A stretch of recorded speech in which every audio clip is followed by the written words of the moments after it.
100 years separates their reigns. Different eras, different societies, almost different worlds. Two women, Elizabeth and Victoria. Two queens who have steered their course through periods of extraordinary change. In the British monarchy's 1,000-year history, their like has rarely been seen. Their longevity is unrivaled. On the 9th of September, Queen Elizabeth II will become the longest reigning monarch in British history. She will break the record set by her great-great-grandmother, Queen Victoria, who was on the throne for 63 years and 7 months. Yet they became monarchs unexpectedly at a young age. Neither Queen Victoria nor Queen Elizabeth were born to be queen, and indeed, there was no great expectation that either of them would be. I think certainly we'll look back and say there's been the biggest change in society under these two female monarchs. I think history will look back on them both and compare them because it's really so incredibly unique. And both of them symbolize their country, and that's what's so wonderful about monarchy. It is a symbol above politics. But what does it take to be a monarch who defines an era? One who has the power to capture the hearts and minds of people at home and abroad. She's just brilliant. At her age, to be still doing things like this, it is just fantastic. I never really got this whole queen thing, to be honest. I really didn't, but I've got it now, and I just... Okay, sorry, I posted on Facebook that I've fallen in love with the queen. As the Queen reaches this milestone, we look at the long reigns of two extraordinary women and ask how they've managed to provide such enduring stability in an ever-changing world.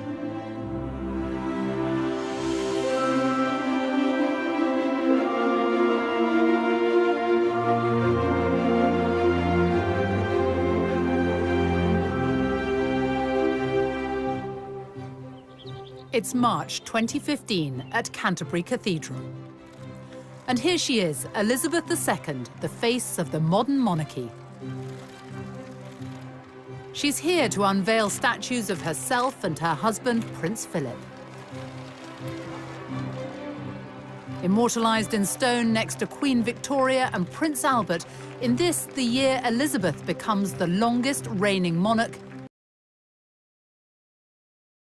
Nobody expected that.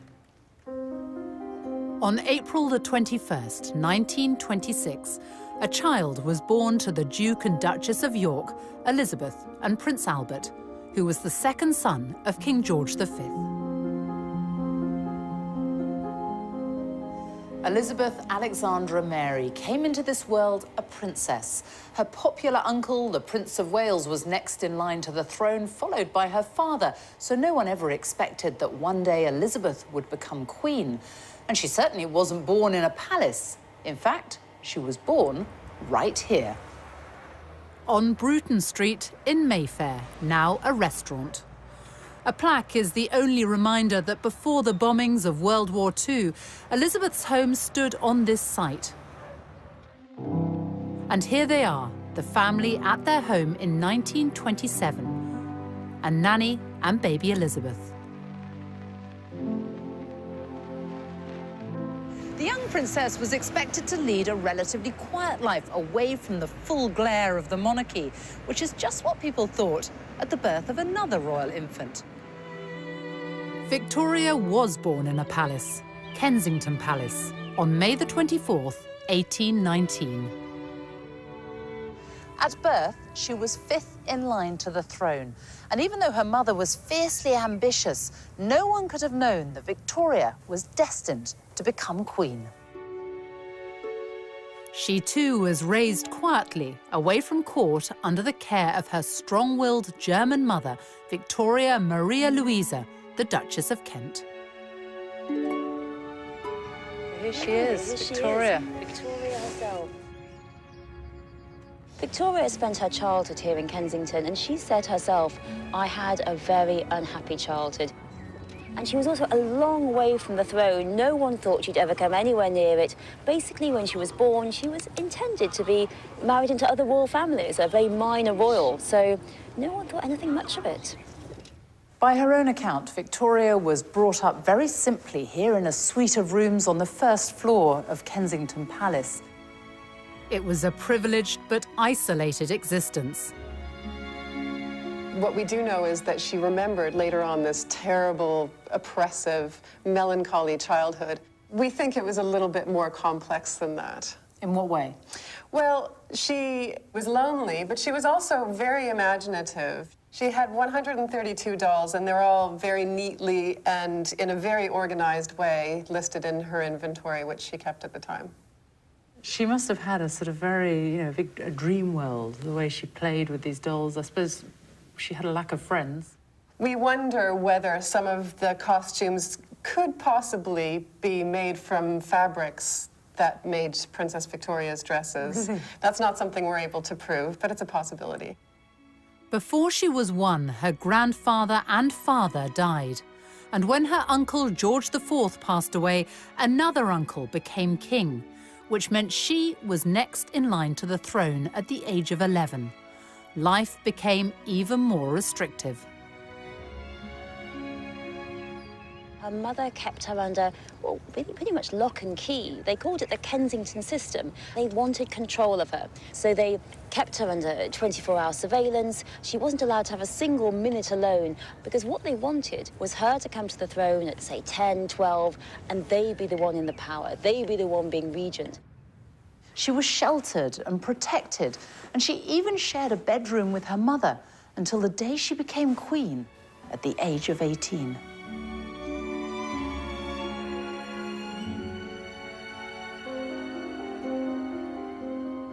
In stark contrast, Elizabeth's early life was happy and carefree. She had the constant companionship of her younger sister, Princess Margaret.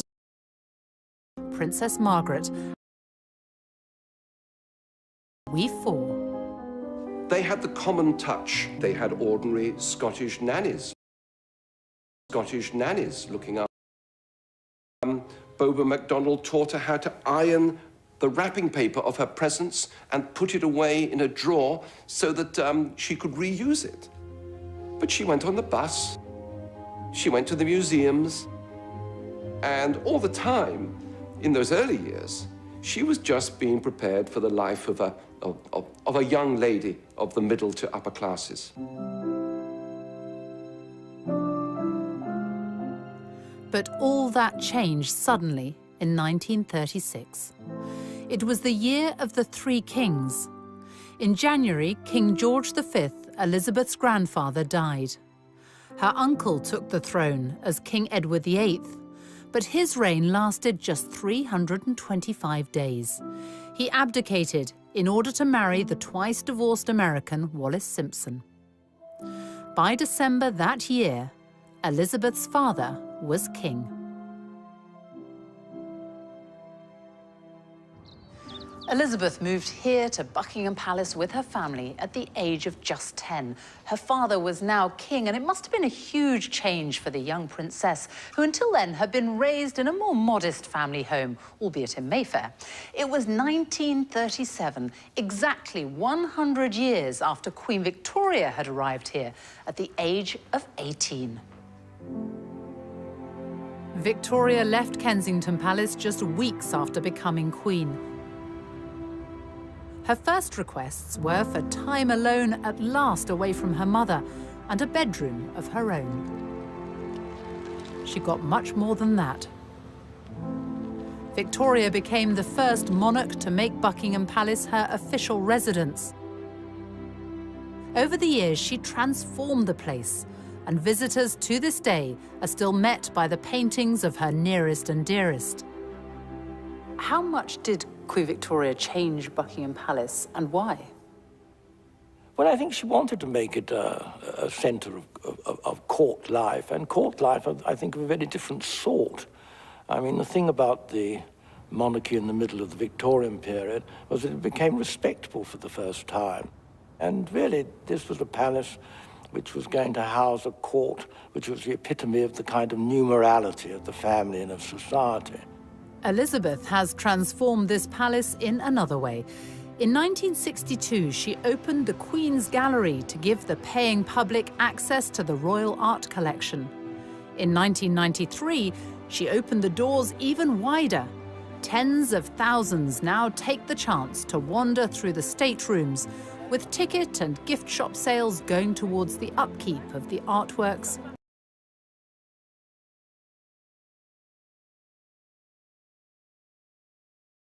Guests are invited to a reception at Buckingham Palace for the Queen's Award for Enterprise, now in its 50th year. And each guest is greeted personally.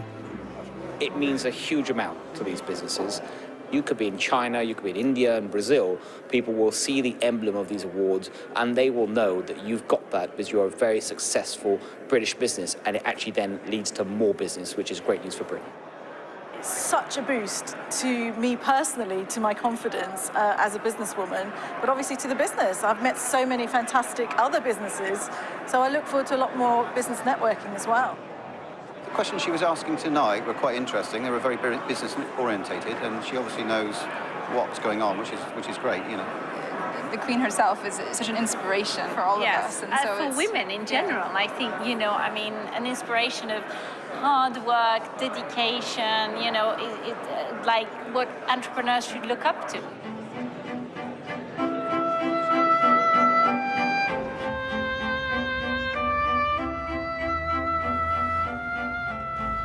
Buckingham Palace, it's such an iconic building. It's hard to imagine that it hasn't always looked like this. But Queen Victoria wanted to extend the palace, and so she sold Brighton Pavilion to pay for it and added on this whole frontage, everything you can see now, including, of course, one of the most famous balconies in the world. Here's Victoria in 1893, first photographed on the balcony.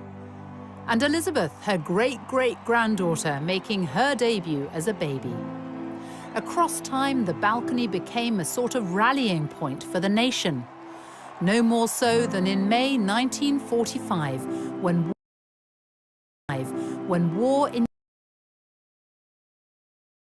as Elizabeth stood proudly by him in her uniform.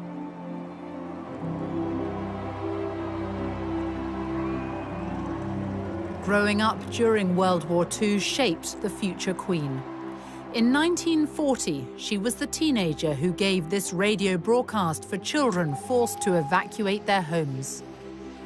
My sister Margaret Rose and I feel so much for you, as we know from experience what it means to be away from those we love most of all.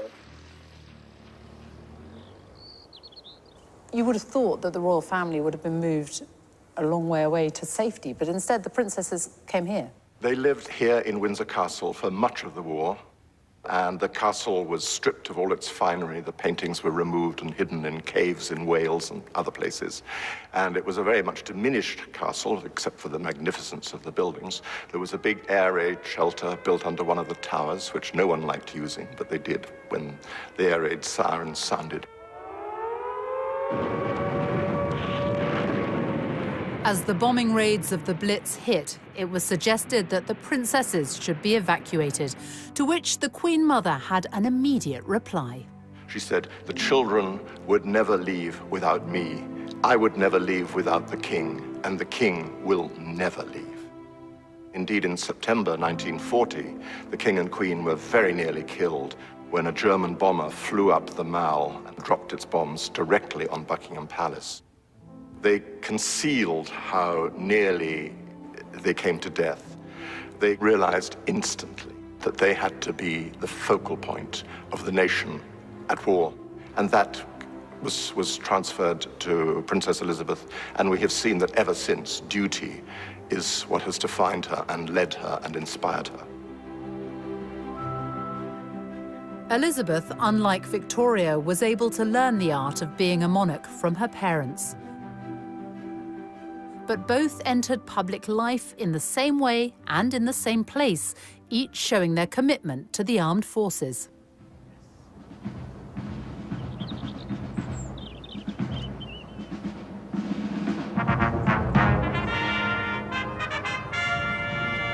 Queen Victoria came here to Windsor Castle to review her troops for the first time when she was just 18. A century later, Elizabeth, then still a princess, followed in her footsteps on her 16th birthday. It was her first official engagement. The British Grenadiers then marched past Her Royal Highness the Colonel. She's back. It's April 2015. Now 89, the Queen is presenting new colours to the 1st Battalion, the Welsh Guards. She knows the military inside out and played her part in the war effort when she joined the Auxiliary Territorial Service at the age of 18. One of the things she did was to learn how to strip down a truck. And there are famous pictures of her doing so. And she worked with other people who had been called up who were serving from all walks of life. And I think that was her first proper introduction to life outside of the family. And these were all sort of incremental steps in her training, if you like, towards being the monarch. Her Majesty the Queen knows absolutely everything that's happening in the ceremonial state occasion. But she knows that I'm there to just make sure those people that don't know are led and guided so that they can give the best performance. I'm inspired by her, an absolutely wonderful lady. I mean, the Queen is what we fight for and fight under for the country, and she's sort of the head of the army and our regiment, so it's extremely special for the boys. Do you think that the Queen really does understand what you do, what you go through? 100%, 100%. I think she probably knows more than anyone in her time of understanding what sacrifice for the country is, and she's an extremely special person. Recognition from the monarch has always been highly prized. At the end of the Crimean War in 1856, Queen Victoria introduced the Victoria Cross for bravery. A medal has been created in Elizabeth's name too, the Elizabeth Cross, for the next of kin of British servicemen and women killed on military operations or by terrorism. 2 recent tours of Afghanistan have seen the Welsh Guards lose 9 men. Lieutenant Mark Everson was one of them. You have been awarded the Elizabeth Cross. Yeah. In memory of your son. Yes. Just explain what the Elizabeth Cross is and how important it is to you. Most awards that are given to soldiers, but this is something for the families, which is actually saying, you know, the families are involved in this as well. However prepared one is for soldier death, it leaves a huge hole in families.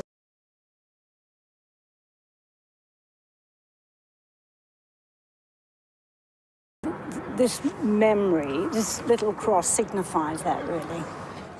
Elizabeth is the daughter, mother and wife of military men. By her side today, as he has been for every step of her reign, is Prince Philip, the Duke of Edinburgh.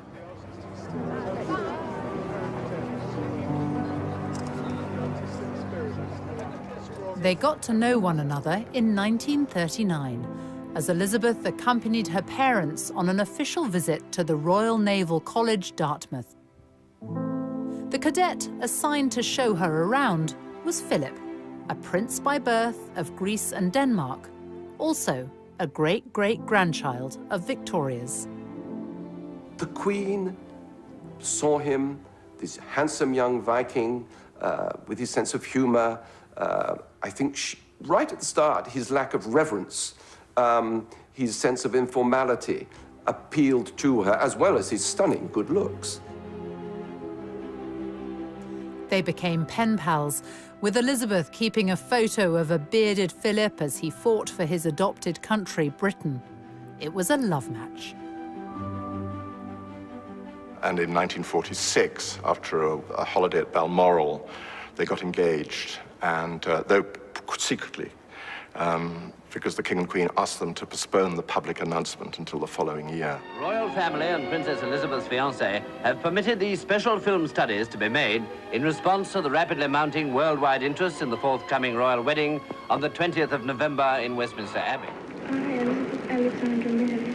Take thee, Philip, Take thee, Philip, To my wedded husband. to my wedded husband. To have and to hold. They wed when Elizabeth was 21.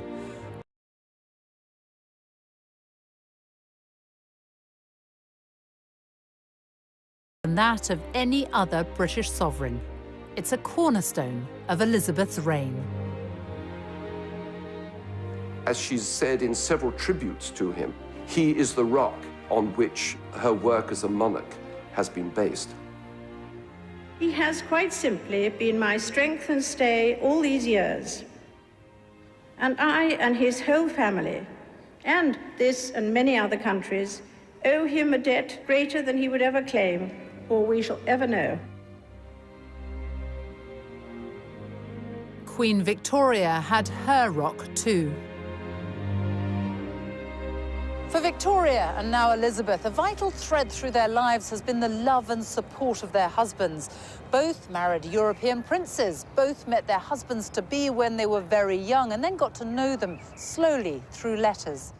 He also looked like a film star. I mean, there's something very romantic in the fact that both Prince Albert and Prince Philip were both sort of gorgeous to look at. You know, that builds up the whole fairy tale. Victoria was 16 when she met Prince Albert of Saxe-Coburg and Gotha. He was her first cousin from Germany.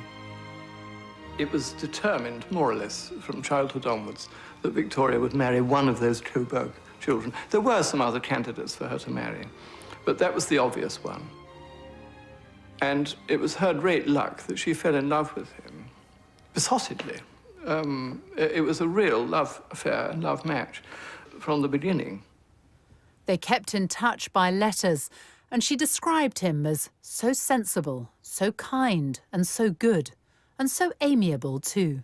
She really hadn't had a chance to have anyone to love. She and her mother had been at loggerheads. She had no sister, no friend, no father. So she'd been a very lonely child, and all this passion had really pent up inside her. Obviously, Victoria's wedding to Albert on a grisly February day is essentially a private service. Victoria herself said that she noted every detail. Indeed, she does appear to have noted every detail in her journal afterwards. I think for Victoria, it was a wonderful day in every way. The couple were married in 1840. Victoria was already queen, so she had to propose to him.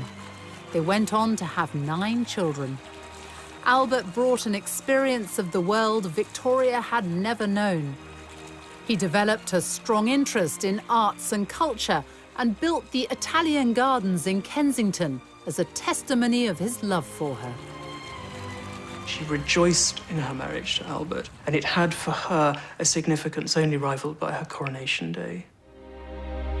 Victoria's coronation came after the death of her uncle, William IV. It's one of the quirks of the hereditary system that one is expected both to mourn and rejoice at the same time, mourn the death of one sovereign, rejoice in the accession of the next. I think in 1837 there is a definite imbalance. There is notably more rejoicing than mourning. She loves being queen at the age of 18. She tells the wife of a courtier that she woke up one morning afraid it might all turn out to be a dream. She thoroughly enjoys the dream. 400,000 people flocked to London for her coronation, helped by the transport revolution, the railways, and the hopes of a nation resting on youthful shoulders, something shared by only 2 women in more than 100 years. Elizabeth's path to accession came in 1952. In January, she and Philip were waved off at the airport by her father, King George VI, as they began a Commonwealth tour in his name. It was the last time they would see one another. He was only 56. On February the 6th, 4,000 miles away from London, Princess Elizabeth was brought the news the world was soon to hear. It was announced from Sandringham at 10:45 today that the King, who retired to rest last night in his usual health, passed peacefully away in his sleep earlier this morning. People were shocked by the death of the King. It wasn't anticipated, except in an inner circle who knew just how ill he was. Elizabeth returned to London in mourning, a young woman who now held the future of the monarchy in her hands. For 4 days, King George VI lay in state in Westminster. I remember walking past the catafalque of King George VI. My mother took me and my brother Rory, and I was only 3. And we queued for hours. You can't imagine that now, can you? Queuing for hours outside Westminster Hall. But she said, you will remember. You will remember this all your life, and this is something we owe him. The nation mourned for the man who had saved the British monarchy. He passed on the essential value of duty to his daughter, something his great-grandmother, Victoria, understood well herself. In 1838, Queen Victoria, at the age of 19, came here to Westminster Abbey for her coronation. Just over a century later, her great-great-granddaughter Elizabeth followed in her footsteps and was crowned right here in the very same place. More than 8,000 people packed the Abbey that day, and millions were watching on the television around the world. Elizabeth was 27 years old and the mother of 2 young children.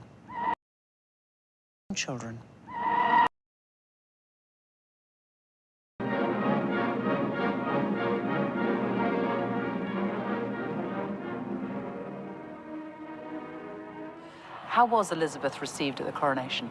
We all became romantics on a huge collective scale. And of course, the setting in this abbey, where the very stones talk, with the old statesman in marble looking down on it, Disraeli, Gladstone, Peel. We were right in the middle of this wonderful combination, which the Brits pride themselves on, or did, of juxtaposing tradition and modernity and making the two work together. But above all, the young woman sitting just over there.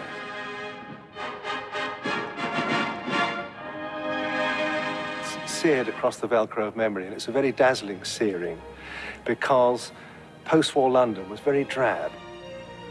We'd lost 1/3 of our wealth in the war. There was still rationing. Very few people had any new clothes. And yet suddenly, in amidst this heroic drabness, there was the starburst of the coronation of the new, beautiful young queen.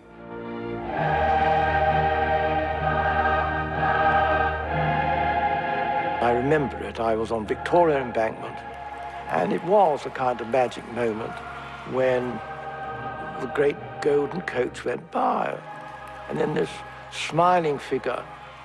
It was one of the moments of the reawakening of the country after a long and tense and deprived period. And for those who weren't there, thanks to the revolution of television, the nation could watch from their living rooms. 27 million people in Britain in June 1953 watch at least half a day's television coverage. The number of BBC licence holders doubles that day. So there is this sense of what newspapers refer to as coronation fever. We've only known in recent years that it was, in fact, the Queen who said, yes, it ought to be televised. An acknowledgement that the monarchy, as it were, belongs to the people. You've got to, with the new means of communication. And then this smiling figure, just all the diamonds reflecting, with the Duke of Edinburgh. But I mean, I remember it so absolutely vividly. 5 months after her coronation, Elizabeth returned to the Commonwealth tour she'd begun before her father's death. Now she was Queen and also head of the Commonwealth of Nations, which, from small beginnings, has expanded during her reign to take in 53 countries. She has visited almost all of them. I think historians will look back on the reign and achievements of Elizabeth II and pick out the Commonwealth. The Commonwealth is a real family, so successful that countries that are not former British colonies have asked to join and been allowed to join. For Victoria, she was Empress of India, with the reach of a global superpower, the British Empire. Not that she saw much of it. Britain did rule half the world And it stretched everywhere from Canada to Australia and included great tracts of Asia and Africa. And it's true that Queen Victoria didn't visit any of these places. She was very much in touch and thinking about them a lot. She became besotted with India and Indian culture in her later years. She taught herself Hindustani, and she could speak a little bit of Urdu. She would have loved to go to India, but they didn't let her. So in her mind and her spirit, she travelled, completely unlike Queen Elizabeth, who actually travels. Queen Elizabeth II has crisscrossed the globe for more than 60 years. Here and abroad, she has shaken the hands of history. It's June 2015, and once again, the red carpet is laid out on foreign soil. This is Berlin's take. This is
but that will not faze the most well-travelled monarch in history. The Queen first came to Germany on a state visit in 1965. It was a country still divided by Cold War communism. Her visit was a gesture of solidarity and a step towards normalizing relations with Germany in the decades after World War II. People still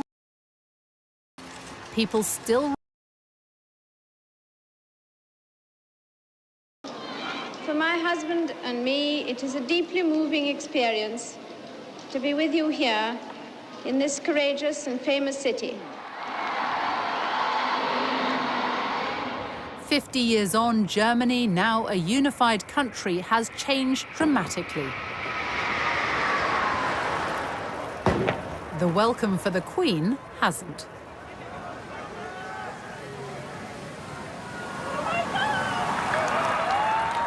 Wherever the Queen goes, she brings with her a sense of occasion, and there's been real excitement here in Germany in the run-up to this visit. She's on every front page today, and the papers are full of what to do, what to wear if you meet her. And German television has been running British-themed programmes. And that's the thing about the Queen. Wherever she goes, she brings with her an indefinable something that no one else can. The Queen is our big differentiator in the eyes of many of our foreign partners and friends. They deal with other governments, they deal with other heads of state, but the Queen is something completely unique. And you see that in the reaction of the crowds lining the streets.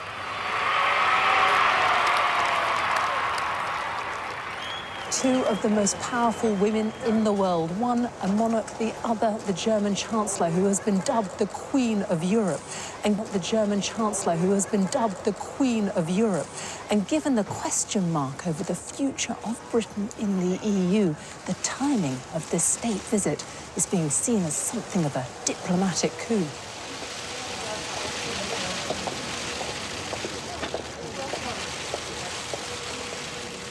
I think for many people, for many different reasons, this is a very important visit, a very important moment, and it brings Britain and Germany closer together at a time which is, for us, actually very important for there to be good and close relationships. As a constitutional monarch, the Queen must remain politically neutral. Hers is more of a personal power. Arriving at the state banquet, she is wearing Queen Victoria's rubies as she delivers words echoing a lifetime of experience. We know that division in Europe is dangerous and that we must guard against it in the West as well as in the east of our continent. That remains a common endeavour. Flying the flag for the United Kingdom at the British ambassador's residence in Berlin. Every year, a garden party is held to honour the Queen, but this is the first time she and the Duke of Edinburgh have actually been able to attend. The interest in Germany in the Queen is already big. People have been thinking about the institution of the monarchy and about the overall relationship between Germany and the United Kingdom. In diplomatic speak, we'd call it soft power. It's what the Queen stands for. It's the values that she embodies, and that has deep impact. There's all those disputes we do have at the moment in Europe about Britain and Europe and the rest of the world. So it's important that we do have this unifying personality. She's there and she stands for something and a value that is not changing. And so it's like an authority. You know, all the emotions here at this garden party that show that there's a very strong belief in Germany that please stay in the EU, we need you. Very smiley and talkative, actually. Yeah, and I never really got this whole Queen thing, to be honest. I really didn't. But I've got it now, and I just... Okay, sorry, I posted on Facebook that I've fallen in love with the Queen.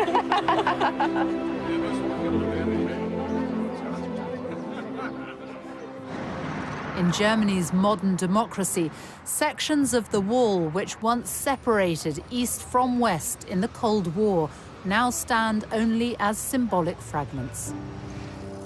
And this is a country which remembers its deeper past, those who were killed in one of the most dreadful persecutions in history.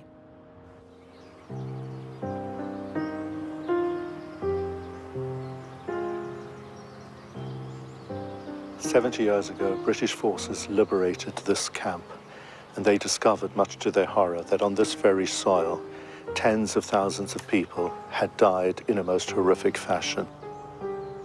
It was liberated by World War II Allied troops in April 1945.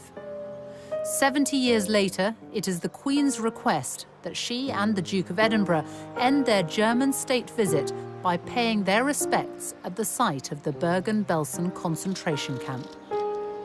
And for some, the memories are very personal. To me, it was just one huge horror story. How any human beings could treat other human beings in this way. Just incredible. I don't think there was a sort of screaming of joy because everybody thought we must be dreaming. We hear an English voice. That wasn't what we were preparing us for. We were preparing us to die.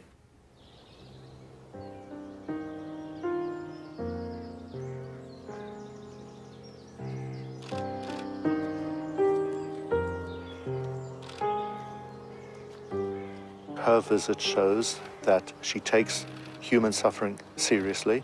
She identifies with the pain and deep suffering of the Jewish people. And together with so many other people, she's absolutely determined to guarantee that the horrors that took place here in Belsen will never happen anywhere else again.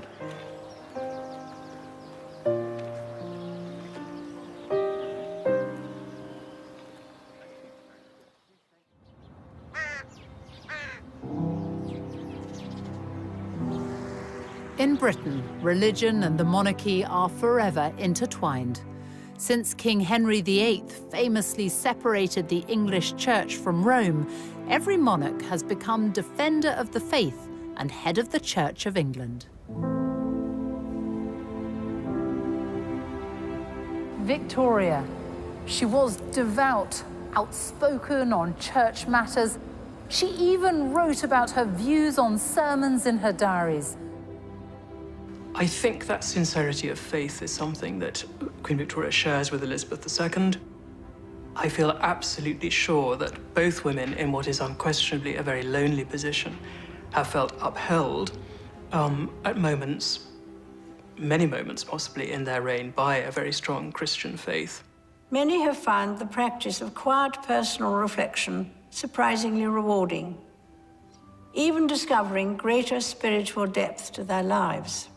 In her Christmas broadcasts, she talks often about how the teachings of Christ are what inform and inspire her.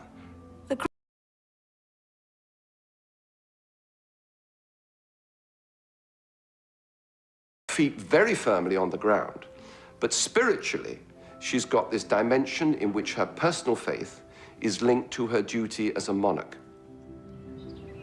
And each monarch also has formal duties in relation to the government of the day.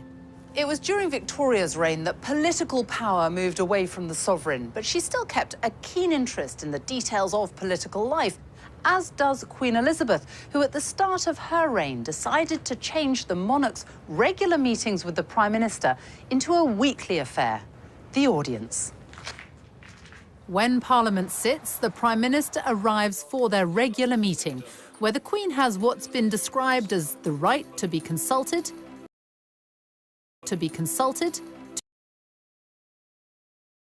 the course of 12 British Prime Ministers.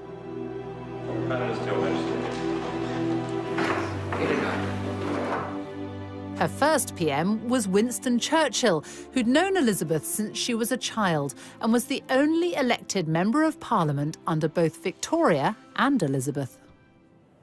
Well, Churchill was in love with her. There's no other way of putting it. A member of his private office said that he was dotty about her and felt very protective of her and wanted to ease her into the duties of monarchy. And she receives the red boxes daily, containing cabinet and foreign and Commonwealth papers.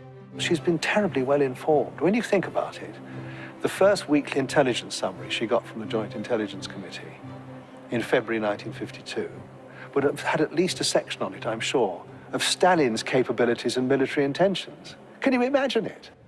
The long reigns of Elizabeth and Victoria mean they have had to steer their way through periods of extraordinary change.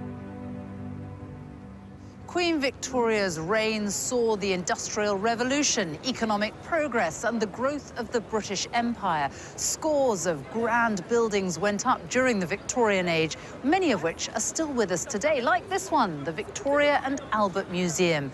It houses one of the largest collections of decorative art and design in the world.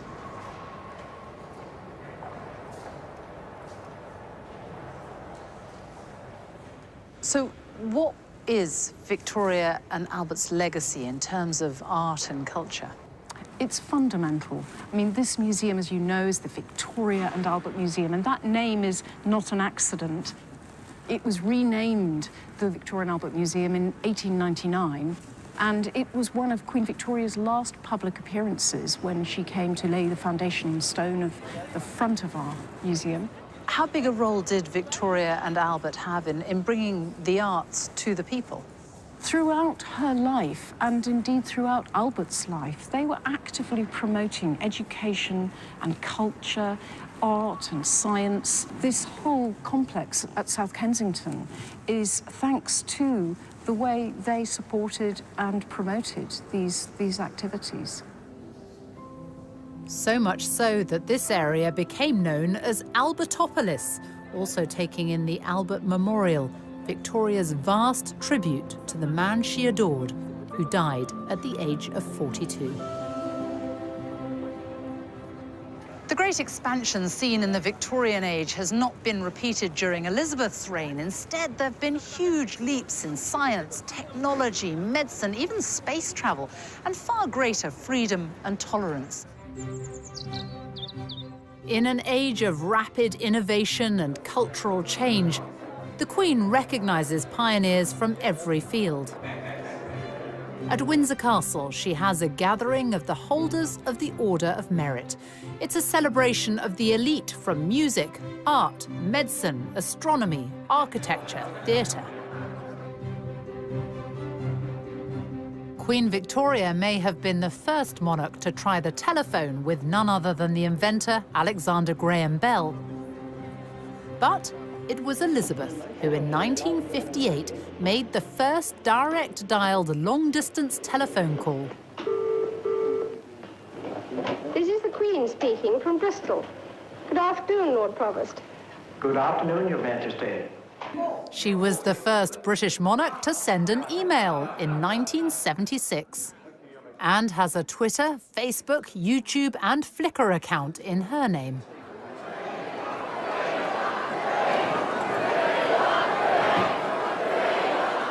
In the monarchy's 1,000-year history, only 2 British sovereigns have marked their silver, golden, and diamond jubilees.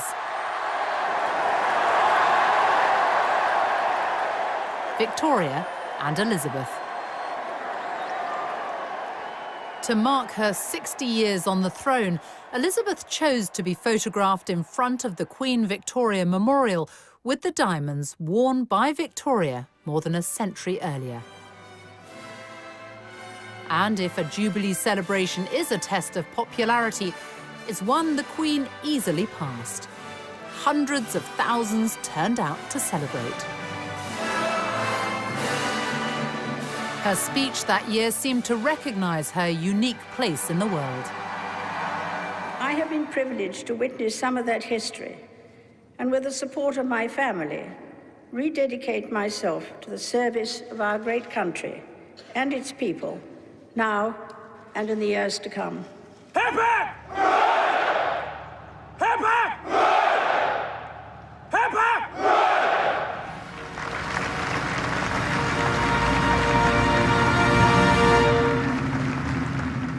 And then that same year, for the London Olympics, the Queen was cast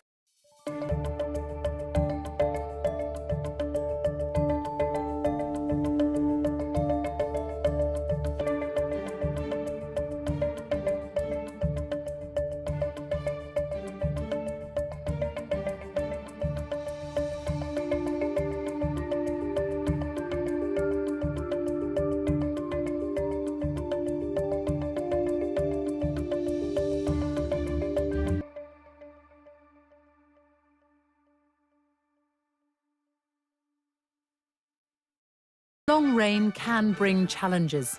Unlike Elizabeth, Victoria had to spend almost 4 decades without her beloved husband by her side. Queen Victoria did flack after the death of Prince Albert, not for the rest of her reign, as some people mistakenly think. It was really for about 10 years that she was much more in retirement, and she worked all the way through it. I mean, there's a fantasy that she was just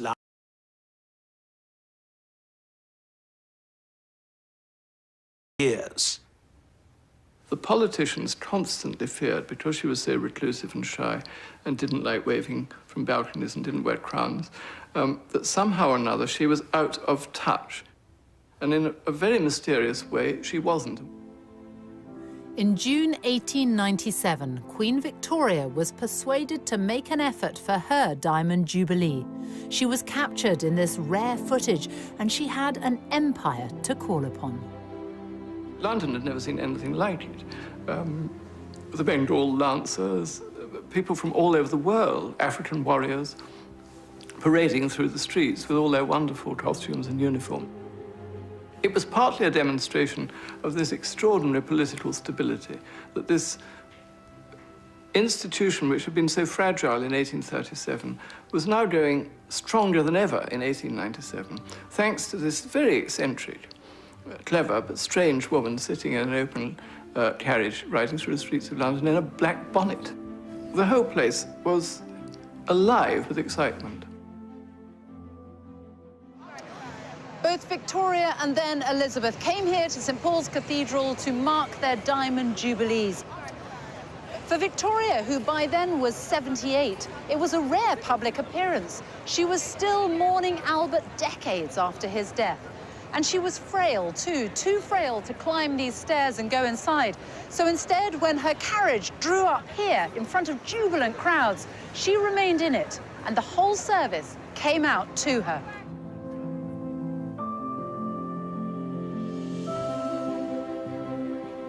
But we do know what Queen Victoria thought about her Diamond Jubilee. She wrote about it in her journals, and just a few years ago, Queen Elizabeth had them all put online. Victoria wrote, "A never-to-be-forgotten day.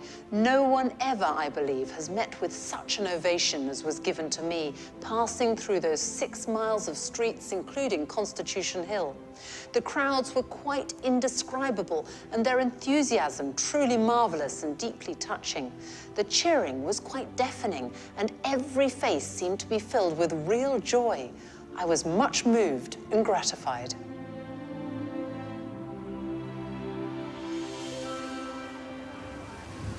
As well as being visible, the monarch must connect with every part of the United Kingdom.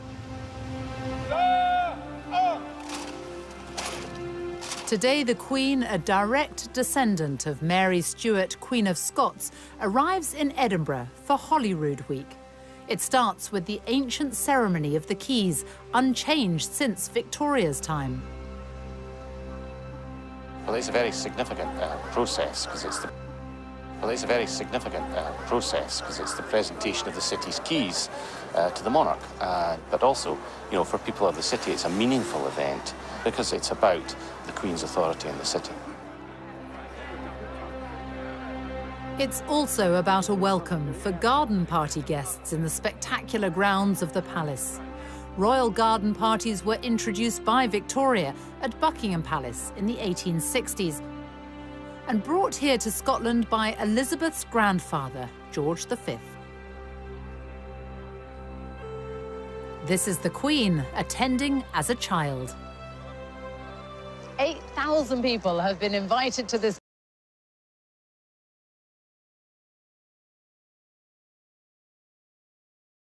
and heritage.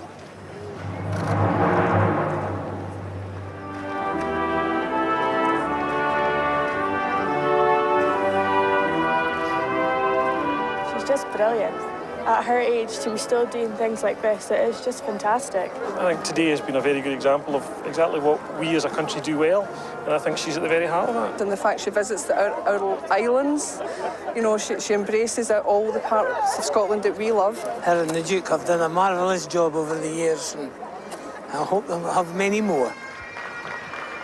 What over the 6 decades of her reign has been done is the knitting together, I think, of an extraordinarily ever richer tapestry of Scottish life. My lot are part of the older threads, but every year through this great gathering, new, fresh threads are added. The Queen has deep personal connections to Scotland. Her mother grew up here. Her sister, Princess Margaret, was born here. In fact, she was the first royal baby to be born in Scotland for more than 300 years. And since she was a child, Scotland is where the Queen has always come on her family holidays. During late summer and autumn, the Queen still enjoys her longest spell of privacy in the place she's visited since childhood.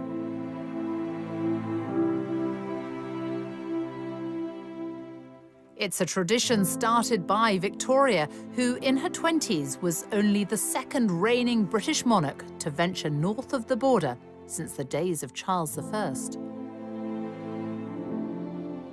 Queen Victoria and Prince Albert fell in love with Scotland. Prince Albert saw Germany in it. He was reminded of Germany. The sort of forests of firs and all that kind of thing. Queen Victoria was privy to a kind of ordinary life up there that was more difficult in Windsor or in London. Victoria did deer stalking and watercolours and long walks in the heather and getting rained upon and all that.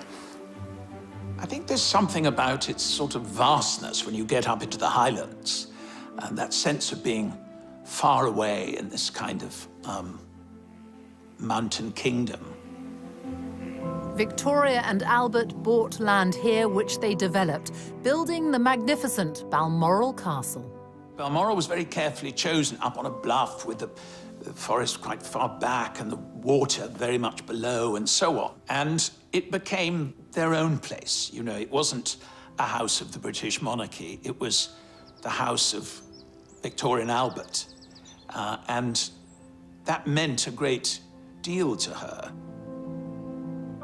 The home lovingly designed by Albert for Victoria now belongs to Elizabeth.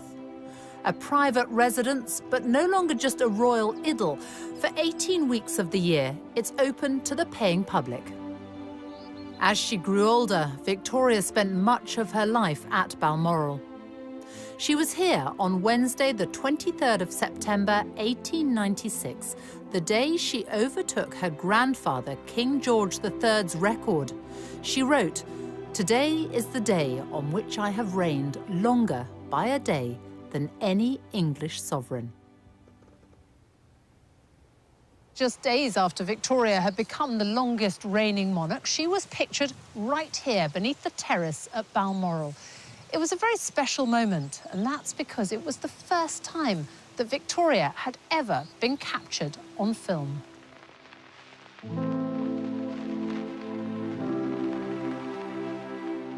Here she is, surrounded by dogs, children and grandchildren. Victoria, a focus of national unity, who chose to mark her momentous day quietly. Elizabeth will also be in Scotland, but will carry out some official engagements.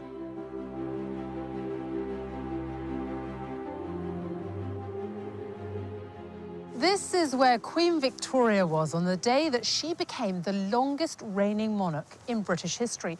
And this is also where her great-great-granddaughter, Queen Elizabeth, will be when she passes that record on the evening of Wednesday, September the 9th. She will have been on the throne for 23,226 days. There'll be no fuss, no grand celebration. It's business as usual, we're told. But all the same, it is a remarkable achievement and something none of us will ever again see in our lifetime.